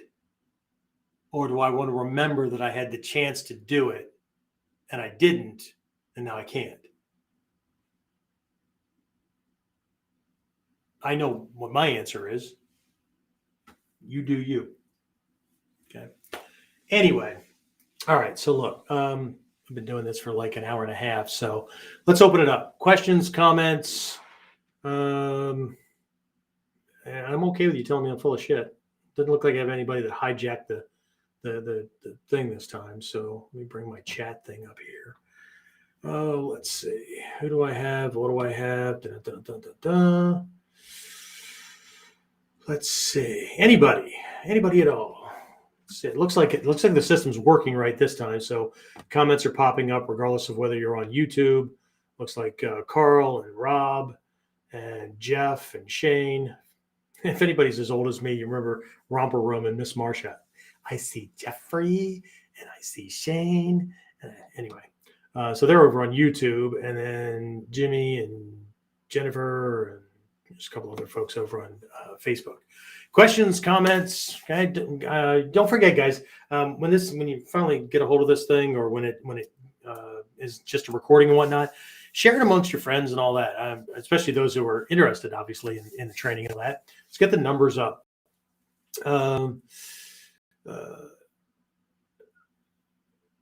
Somebody's in there. Hello from Florida. Hey, how you doing? Okay. So if you think this was valuable and somebody else could benefit from it, obviously, send it out there. If there's a podcast platform that we're not on. Somebody keeps asking me when are we going to be on Spotify. I think we are on Spotify now, and if we're not, I don't know why not. But either way, we're on dozens of freaking podcast platforms. So I'm always surprised when I do a search and we pop up on all these things. But anyway, and I also know that I'm not everybody's cup of tea. So because everybody just wants to be told, everything's great, or they just want to do the martial side. And that's okay too, right? I'm not here to tell you how to do things. My job, I should probably finish getting this drink. I didn't choose the cup, but one of my kids got me this for Christmas or Father's Day or something. I got it because this freaking thing keeps things hot or cold for like hours, which is awesome. Our job, a job of an instructor, well, I'm going to take that back because instructors just convey information. I learned a long time ago there's a difference between a coach, an instructor, and a teacher. And especially in this realm, right? In Japanese language, right? Sensei is a generic term. Okay, it really is a generic term. It's a term that just means teacher, right? But it's not just martial arts teacher. Most people, because in the West, right, we encountered it through martial arts, then we assume that sensei is a martial arts teacher. No, a school teacher is a sensei. Okay, as a matter of fact, anybody sensei can be used as an honorific as well, right? So if there's somebody that's at the top of their game in whatever their field is, right, and somebody else is referencing them as somebody that, like, if you really want to know what you're doing and you really want to like get a step up and move to the next level, follow that person. They may not say that in words, but they'll identify that person, right, as whatever their name is, sensei. Okay, so that tells this person who's listening, ooh, so this person holds that person in high esteem. If I really want to know, like, be better than average, then I should be paying attention to that person, right? So there's sensei, right? And then, like, in the martial arts world, there are other teaching titles. There's that kind of represent mastery, right? There's Shidoshi, teacher of the warrior ways of enlightenment, especially within our art, right? We have Shihan, which is like a master teacher, even though the kanji for Shihan spell out or individually mean role model. Okay, so somebody wouldn't call them, they do it all the time, but somebody should not be calling themselves a Shihan, because Shihan is a term that's used by other people to designate somebody that is a role model, right? You should do what they do, right? So it's all these things, right? Dai Shihan, right? Which is, if you look in certain places where definitions are and all that, right? A Dai Shihan is not just a great master teacher, right? Which is a literal translation, right?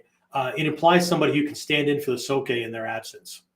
So while they're not a soke, it's this thing, right? I'm not saying that I am. It's just, right? Sometimes you just give in rank and then you have to try to figure it out. But there's this other term, right? That's even more different, right? It's shiso, right? Shiso. So shiso is a teacher that teaches beyond the subject matter that you think you're learning. Okay. So shiso teaches the subject matter. So like martial arts, whatever. Okay. So Hatsumi Sensei, right? Everybody says Hatsumi Sensei, right? As Hatsumi teacher, whatever, right? Hatsumi Soke, right? Soke is head of lineage, right?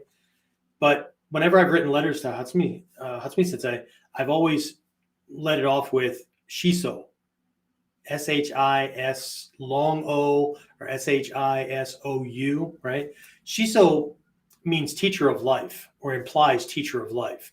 They're teaching the body of knowledge, but they're also teaching about living and life, applying this in a greater context and all that kind of stuff, right? So I've had certain students call me Shiso, whatever. I've got this little gift from somebody, right? But it implies that the student understands they're getting more than just blocking, punching, kicking, those kind of things, right? But it's that kind of growth context kind of thing, right? So anyway, I'm going to start running in circles here. I really need to kind of wrap this up because I keep people up way too late past their bedtime. I get other people that are pissed off because I'm not available 24/7. They usually get even more pissed off at me when I go, really? You work for your employer 24/7? And this is for free stuff, right? This is just being able to answer their emails or whatever.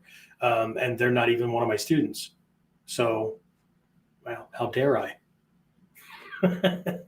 That's really funny, considering that they want to do traditional Japanese stuff, but they have no idea what students had to do in relationship with a teacher, right? They want to treat me like I should have a drive-up window and be available 24/7 so that their life is easy, when that's exactly backwards from the traditional martial process. Americans are spoiled. Westerners are spoiled. Anyway. All right. So what do we, somebody had submitted something. I have to scroll. Sorry.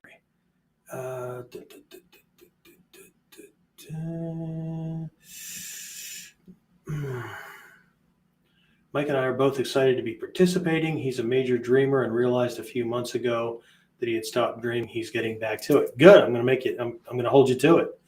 Okay. I ask this stuff all the time. Okay. You have a choice. Be uncomfortable because you're always working to attain the goal, or you're going to get comfortable, rest on your laurels, and stop. And I'm okay with either one. I'm just not okay with people shoveling bullshit. Okay? They said they're doing one thing, but they're not. Or what I always hear is, I really have to, I really need to, right? Because at the end of a class, I'll ask, every single person, what'd you learn? What'd you learn? What'd you learn? Right? Tell me what you learned.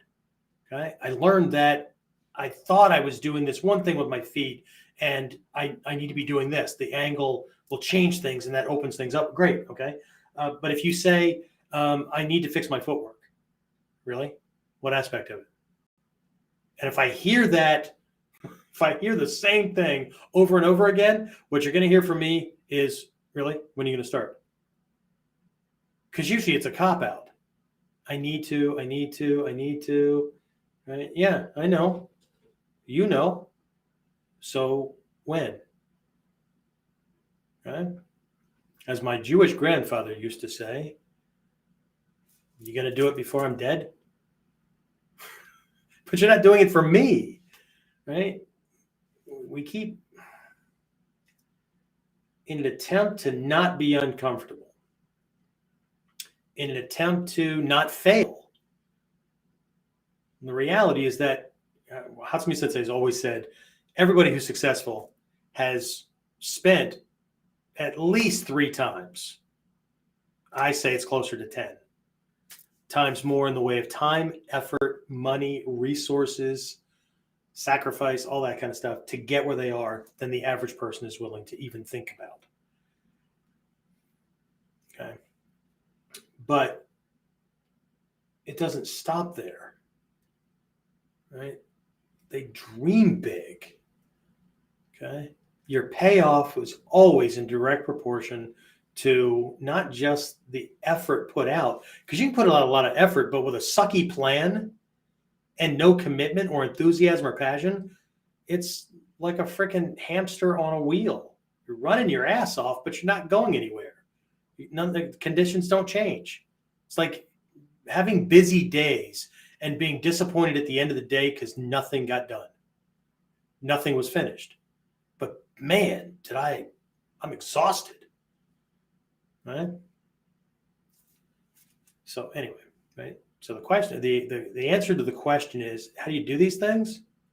It's you work the process that is proven to work. Make sure you've got dreams so freaking big you have no idea how you're going to accomplish it. So you always have something to work on. You visualize the outcome.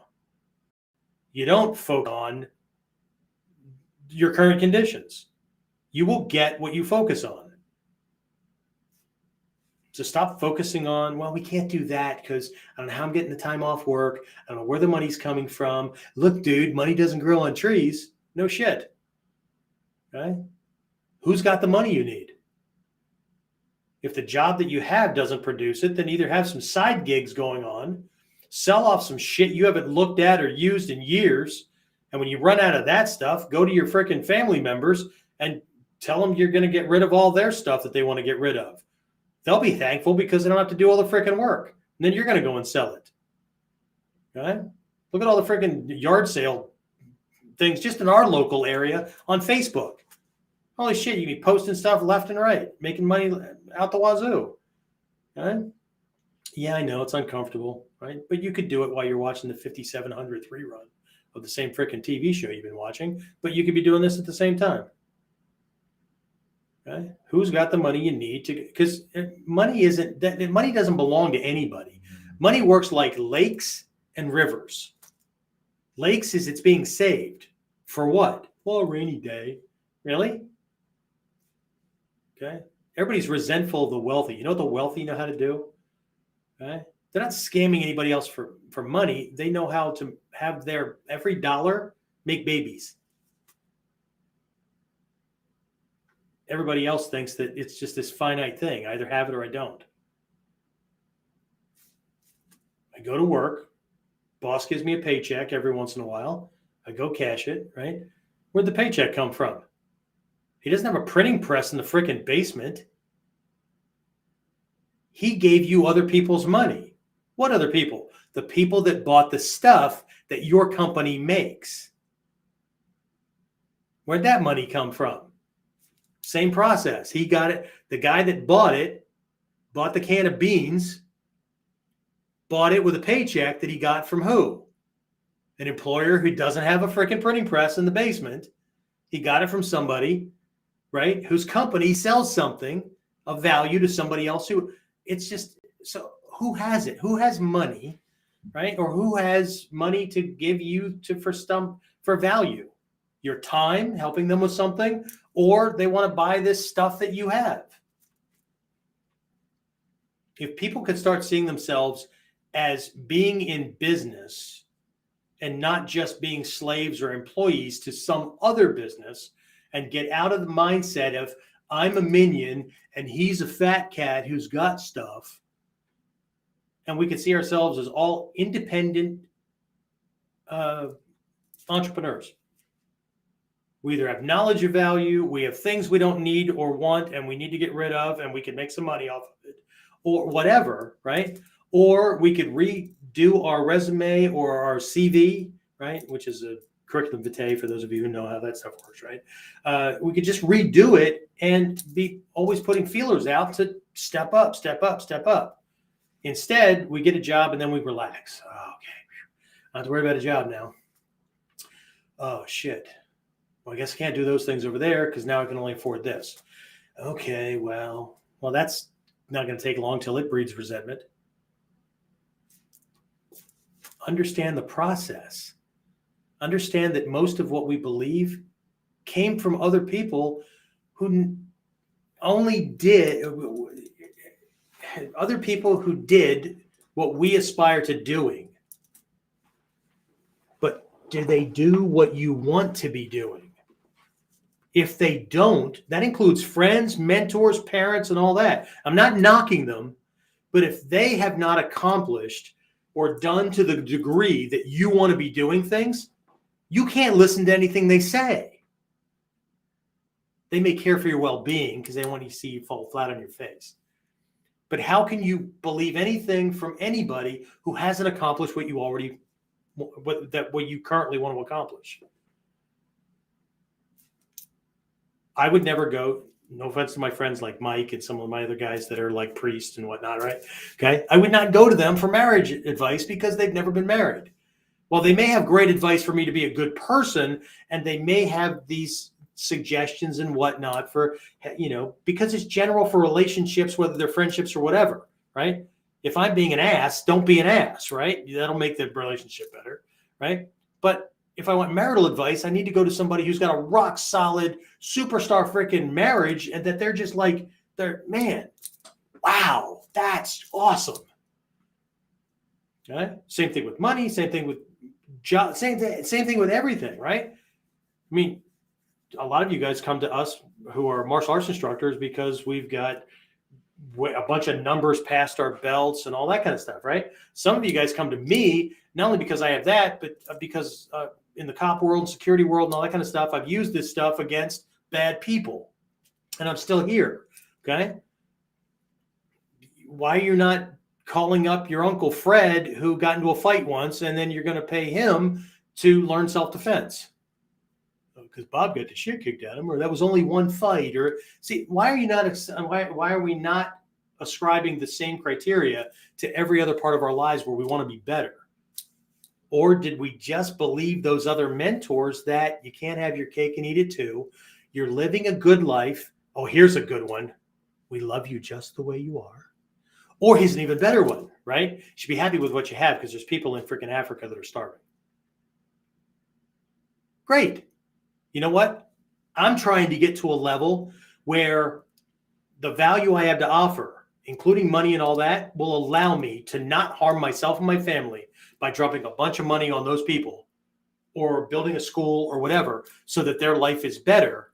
But me holding myself back because they're in a worse condition is bullshit.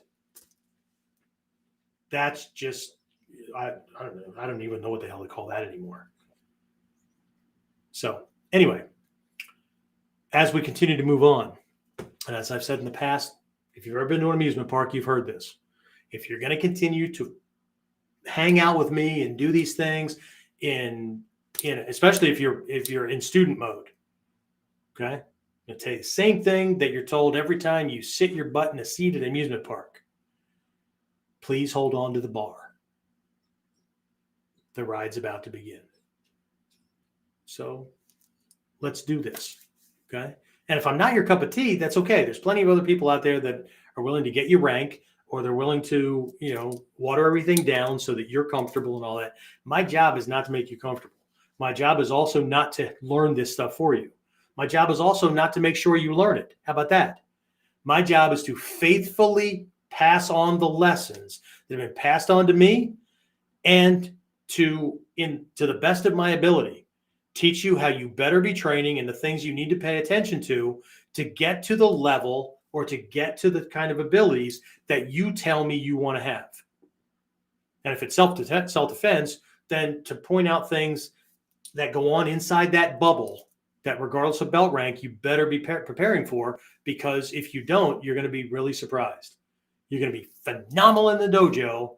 You're going to be worth that belt in the academy, and you're going to be in an emergency room or a morgue in a real situation because you didn't pay attention to what you're supposed to pay attention to. My job is to faithfully teach this stuff and to have your best interest in mind when I teach. It's not about me. It's about you. Okay? As long as you're learning, I'll teach. Okay? My job is not to learn it. My job is my job is to learn it for me when I'm in student mode. My job is not to make sure you learn it. My job is to make sure I teach the lessons that you need to learn. My job is not to make sure you develop the skill set. My job is not even to motivate you.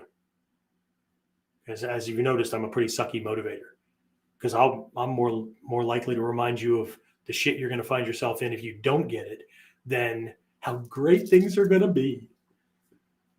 Okay? As you move forward, it should be like walking toward the horizon. It's going to get pretty disappointing if you don't turn around and look back and see how far you've come every once in a while, because the horizon's always the same distance away. And that's how mastery works. That's how the attainment of your big freaking goals work. Because the closer you get where things start to become a foregone conclusion, if you have the right mindset, you're just going to substitute it with another goal that's even bigger. It's the way it works. This is not for the lazy. This is not for the complacent. This is not for the doubters or the people that just think that they're not worth anything, right? This is not for the blamers. This is for one definition of warrior is one who engages with the world. Fully engages. Okay? Leave a legacy. Leave a memory that your family can't stop talking about. Don't be a foregone conclusion.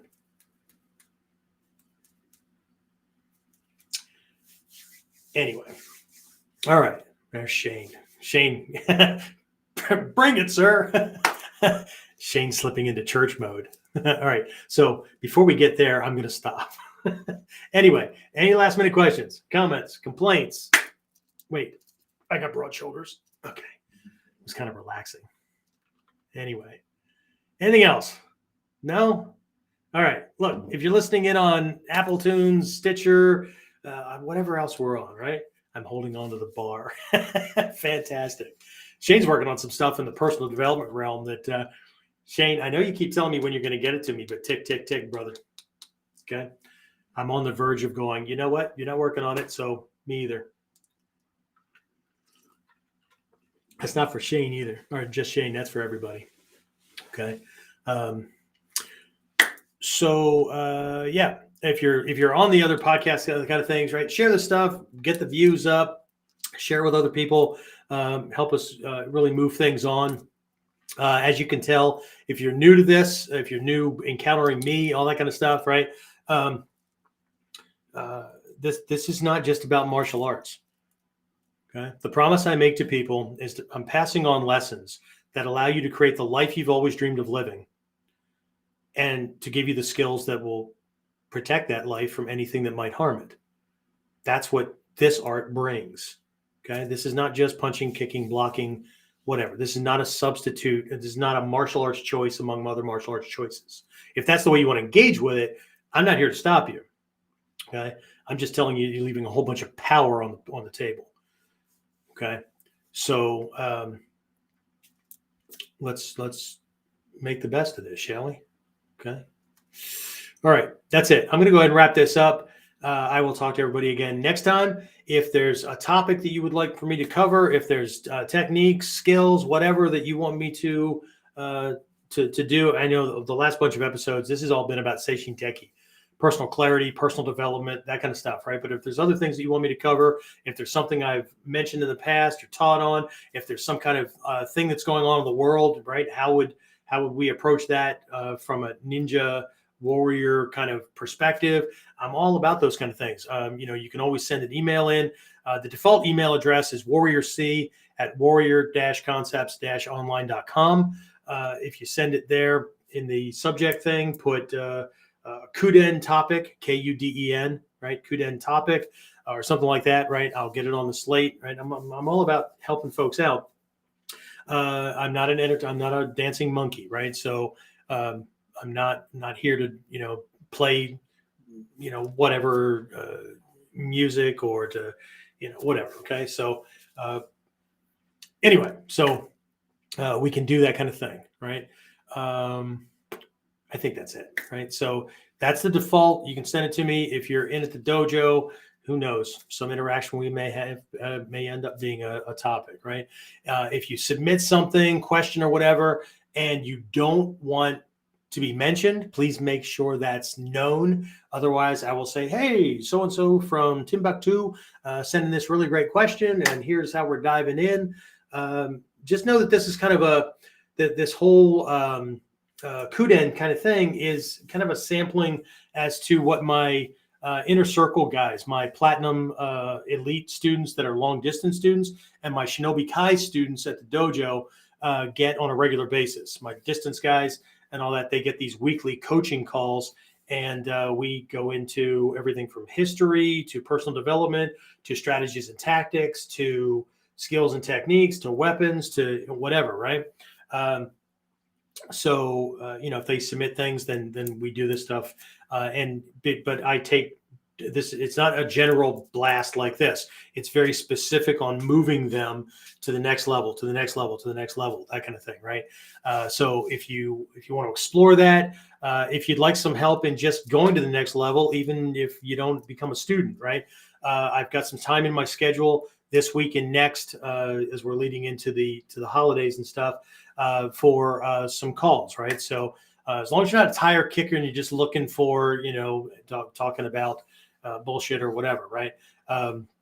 If you're local with the dojo, we'll do that stuff there, right? But if you're online, you're long distance or whatever, if you want to schedule a complimentary coaching call, we can do that, right? We can get on the phone and we can talk about where you are in your training and where you want to be. We can take a look at, I'll give you some hints and tips about like where you are with a given skill or whatever, right? Do this next, right? That's on me. No hidden agenda or anything like that. If you do want to know about some of the programs that I have available or whatnot, we could talk about some of those things. And if it seems like a right fit, then I can tell you how we can formalize the teacher-student kind of thing. If not, no harm, no foul. I'm not here to steal anybody's students. I'm not here to argue one teacher's approach to mine or to another or whatever, right? I'm here to help. So if you'd like to do that, the way to do that is to go to that Warrior C, WARR. Please don't misspell warrior and then get on some kind of social format or whatever and flame me because I'm ignoring you or something, right?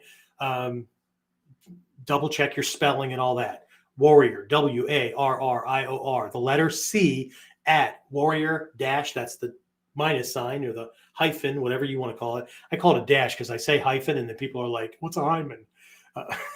Whatever, right? So Warrior C at warrior-concepts with an S -online.com. In the title bar, right? Call request, put call request right there. And then tell me about yourself, like what you do for a living, your age. I don't take anybody under the age of 18. So if you're some no teenager that's going to steal your parents' credit card, not in my direction, you're not. What your martial background is like, what you've been working on, whatever, right? And what you're looking to get out of your training, right? And where you feel stuck, those kind of things. You can give me a little gist about that. And then also you're going to need to include a couple of days and times that you're available for about a 45-minute call. Could last less than that if we realize that we're not a good fit early on, or I get a feel or a sense that you're just looking for some free lessons, but you're not going to do anything with them anyway, right? I'll cut that call short because you're wasting my time and yours. Might go a little bit longer based on questions or whatever, but it's all about value, right? So couple of days and times, because my schedule is really booked. I have some time available, but instead of me going, hey, this is what I have, you tell me what your availability is. Also include a good phone number, right? Don't give me your ex's number or whatever, right? That you would be available during this call, okay? Then I will find a spot. If something matches up on my schedule, I'll let you know what it is. You'll confirm it. I'm going to put it on my schedule. I'm going to call you at that time, okay? If I can't trust that you'll be available, or you won't let me know that something came up ahead of time, whatever, and you're not respectful to my schedule, then we're probably already not a good fit, okay? It's pretty simple. Right. But if you are interested, that's the process. Right. And then we can discuss things. Other than that, I'm all good. If you're local, right, call the school 570-884-1118. And we can set up one of the intro programs or whatever and see if this is a good fit for you. And if not, no foul. We can still be friends. What I tell everybody is if you get involved in the intro program and it works out, great. We can take a look at longer term training. If it doesn't work out, it's cool, right? We can still be friends, and a uniform comes with your intro program. So if it doesn't work out, you're going to have the coolest pajamas of all of your friends. So, right. And if you don't believe that I say that, you can ask Jen or anybody else that's a member of the school. I say this stuff all the time, right? It really is okay. Okay. Jen, we're still waiting for your pajamas, but they are ordered. So anyway, Jen will just like dress up in her black outfit that says Slayer across it, which is perfect to show up at a ninja school for. That just screams, here's my personality and I'm coming at you. All right. So, and then her and her husband are training. So that means arguments are going to take a whole new direction. All right. That's it, guys. I'm going to wrap this up. I'll talk to you next time on KUDEN.